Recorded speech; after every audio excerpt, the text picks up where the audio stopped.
Today the presentation will be given by Dr. Joseph Zabner, who is Director of the Division of Pulmonary Medicine and Vice Chair for Translational Research, Professor of Internal Medicine, Critical Care, Occupational Medicine at the University of Iowa.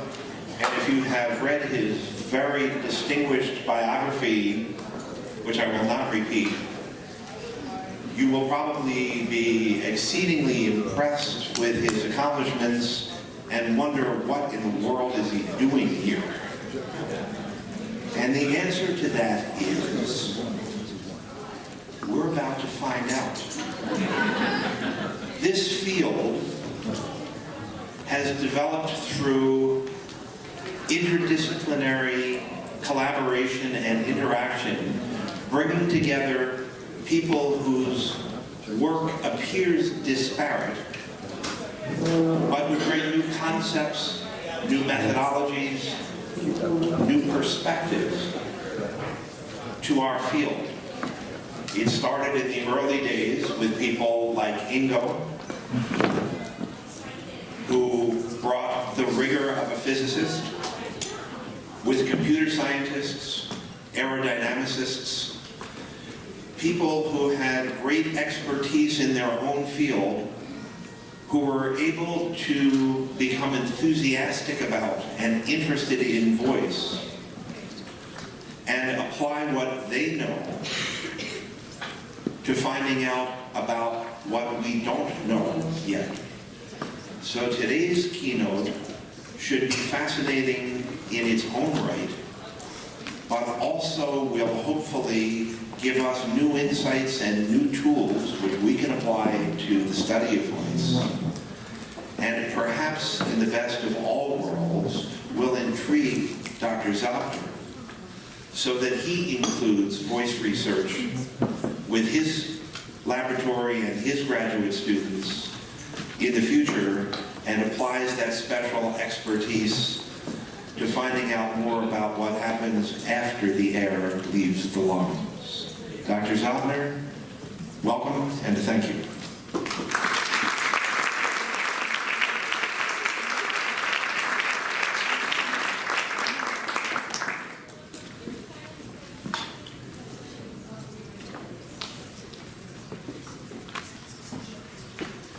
So, thank you for the kind invitation to be the keynote speaker at this distinguished conference. I was asked to give a keynote speaker talk about a year ago, and I immediately said yes, and then it took me a while to try to find out what this conference was about. And when I arrived here, this morning, I realized that this is a different conference, and that's written everywhere when you come in. So I tried to wonder, why am I giving a talk at the Voice Seminar? And I'm not sure I was invited, I can't say. I have an interest in airway epithelial biology, and I think I can learn from you about the vocal folds. I know that's part of that. They should be folds. And hopefully I can share some knowledge from my research in cystic fibrosis. As I review some of the abstracts and presentations, there were several presentations that sounded similar to the kind of research that we do at the University of Iowa. Joseph Schlumwischer here and Matthias Waker are interested in how the pH from reflux affects the vocal folds.